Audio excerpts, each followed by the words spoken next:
So we are starting with the next topic, that is Cabinet Mission Plan of 1946. Sir ये क्या है 1946? इसका मतलब पाकिस्तान आज़ाद होने वाला है क्या? यस। तो कैबिनेट मिशन प्लान के दौरान में ये था कि ब्रिटिश अपने वर्ल्ड वॉर 2 से फारिग हो चुकी है। अब ब्रिटिश को वर्ल्ड वॉर 2 की टेंशन नहीं है, क्योंकि अब वर्ल्ड वॉर 2 एंड हो चुकी है। अब ब्रिटिश फारिग है, अब वो इंडिया की तरफ पूरा फोकस कर चुकी है।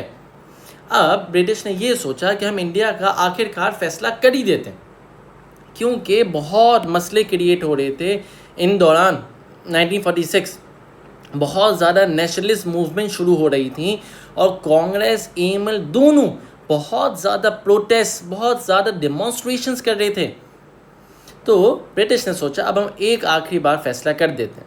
तो उस वक्त के जो प्राइम मिनिस्टर थे क्लेमेंट एटली, उन्होंने एक टीम बना के भेजी, 3 लोगों की टीम बना के भेजी ब्रिटिश से इंडिया। वो 3 लोग कौन थे? सबसे पहले थे आपके स्टैफर्ड क्रिप्स, याद है ना, क्रिप्स मिशन प्रपोजल जो लाए थे, वही स्टैफर्ड क्रिप्स आए थे। दूसरे एवी अलेक्जेंडर, तीसरे पैट्रिक लॉरेंस।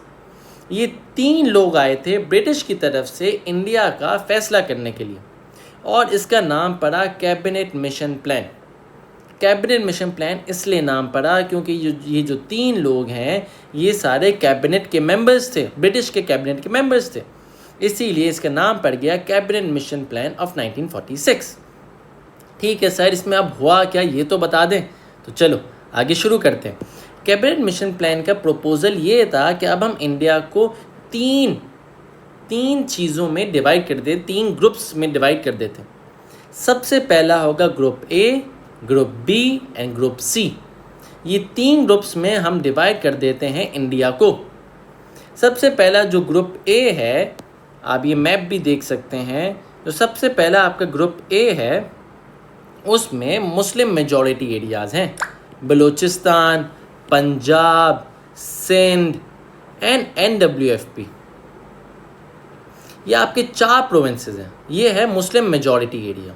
ठीक है, फिर आपके आते हैं हिंदू मेजॉरिटी एरिया, जो है ग्रुप बी का हिस्सा, जिसमें है आपका UP, CP, United province, central province, Bihar and Orissa, Bombay and Madras.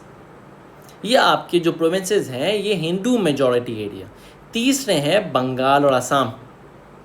ये आपका कैबिनेट मिशन प्लान ने एक प्रपोजल दिया, जिसमें अगर आप येलो से देखोगे तो ये सब प्रिंसली स्टेट्स हैं, इनका भी कोई फैसला होगा ये हम आगे जाके सीखते हैं। तो बेसिकली आपके 3 ग्रुप्स थे। सबसे पहला है Hindu majority area, UP, United province, central province, Bihar, Bombay, Madras and Orissa. ये आपके कुछ प्रोविंसेस का इन्होंने एक क्यूमुलेशन बना ली, जिसका नाम रख दिया इन्होंने ग्रुप ए। ग्रुप बी में आपका आता है पंजाब, सिंध, बलूचिस्तान एंड NWFP। फिर ग्रुप सी में आता है बंगाल और असम। अब आप एक चीज़ नोट डाउन करें कि जो ग्रुप बी और जो ग्रुप सी है ये दोनों आपके मुस्लिम मेजॉरिटी एरिया है। जो जिन्ना को पाकिस्तान, जिन्ना ने विजन करा था, जो जिन्ना को पाकिस्तान चाहिए था, वो ग्रुप बी और ग्रुप सी का क्यूमुलेशन है। तो जिन्ना तो इस बात से सहमत था, जिन्ना को ये बातें सारी समझ में आ रही थी कि हाँ यार, ग्रुप बी और ग्रुप सी ये तो पाकिस्तान चाहिए था, तो हम ये रख लेते हैं।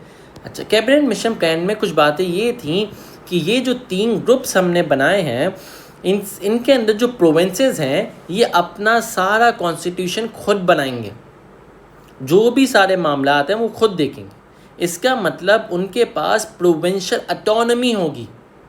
और जिन्ना तो शुरू से यही चाह रहा है कि हमारे प्रोविंशियल ऑटोनॉमी हो, और जो फेडरल गवर्नमेंट होगी वो फॉरेन अफेयर्स और फाइनेंस देखेगी, बस, इसके अलावा कुछ नहीं। इसके अलावा आपके जो प्रोविंसेस के मामलात हैं वो सब ईच इंडिविजुअल प्रोविंसेस गवर्नमेंट खुद देखेगी।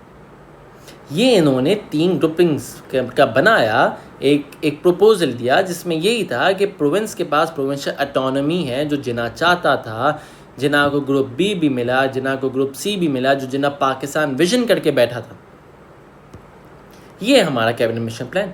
एक और बार ब्रिटिश ने ये बात कही कि अगर आपको ये ग्रुपिंग नहीं समझ में आ रही है तो आप 10 साल के बाद चेंज भी कर सकते हो। ये एक टेम्परेरी सॉल्यूशन है, क्योंकि हमें डिवाइड भी नहीं करना इंडिया को डिवाइड करेंगे तो कांग्रेस नहीं मानेगी, और अगर इंडिया को क्यूमुलेटिवली रखा, एक यूनाइटेड इंडिया रखा, अखंड भारत रखा, तो मुस्लिम लीग नहीं मानेगी। तो उन्होंने एक बिल्कुल ही एक सबसे बेहतरीन प्रपोजल, ये ब्रिटिश का आज की तारीख का पूरे आपके सेक्शन 2 का 1905 से लेकर 1946 तक का सबसे बेहतरीन सॉल्यूशन है, जिसमें सारी बातें हर किसी की मानी गई। कुछ फ्लॉज हैं इसमें, जिसमें कांग्रेस ने अपोजिशन दिखाई, और कांग्रेस ने ही इस कैबिनेट मिशन प्लान को नहीं माना, क्योंकि जिन्ना तो मान चुका था।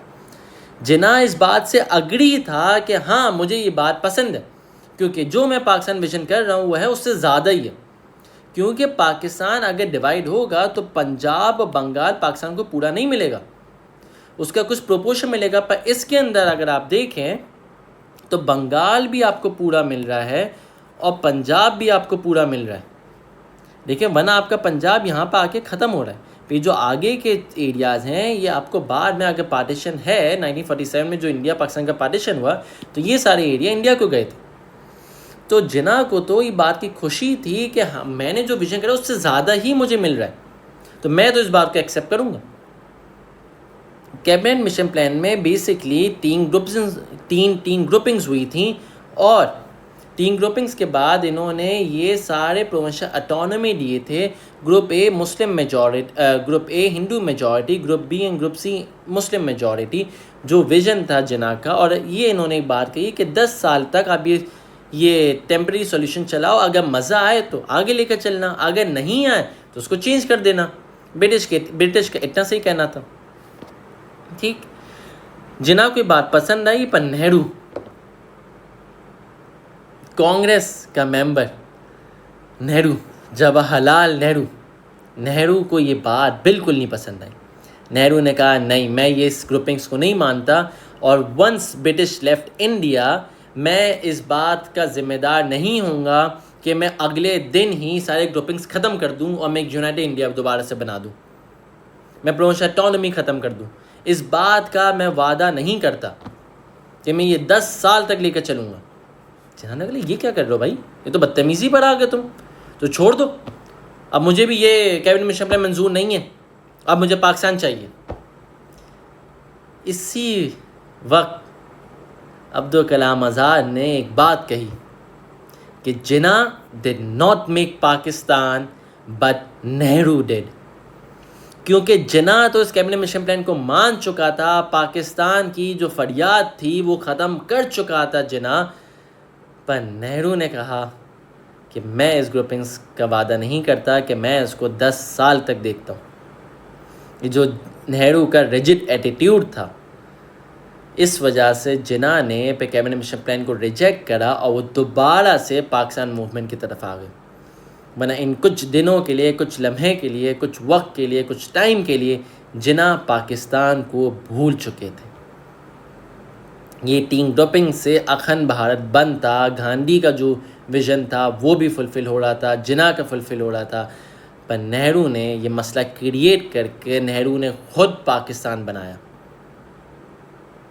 तो आपको थोड़ा सा पाकिस्तान बनाने का क्रेडिट नेहरू को भी देना पड़ेगा। चलें, The winter election proved that the division of India was now inevitable. The success of Muslim League in election proved that Muslims all across India have supported the demand of Pakistan. So, United India को United करने के लिए भी इन्होंने ये 3 लोगों की एक टीम भेजी। The cabinet mission plan gave different proposal to Congress and Muslim League. फिर इन्होंने खुद बैठा और उन्होंने बोला कि 10 साल के लिए ये टेम्परेरी सॉल्यूशन चलाओ, उसके बाद आपकी मर्ज़ी है, हम प्रोविंशियल ऑटोनॉमी भी आपको देंगे।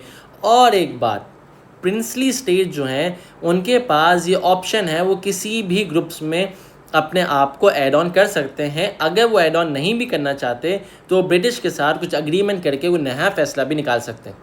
तो प्रिंसली स्टेट्स का भी इन्होंने एक सॉल्यूशन निकाल दिया था कि अगर प्रिंसली स्टेट्स को किसी एक किसी ग्रुप के साथ मिलना चाहते हैं तो वो मिल सकते हैं, पर अगर वो किसी भी ग्रुप के साथ नहीं मिलना चाहते तो वो ब्रिटिश के साथ कोई अपना और सॉल्यूशन भी निकाल सकते हैं।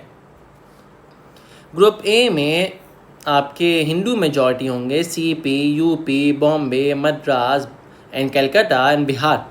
और ग्रुप बी में बलूचिस्तान से NWFP, वेस्ट पंजाब और फिर बंगाल और असम आपके ग्रुप सी में होंगे। So this was our topic of Cabinet Mission Plan of 1946.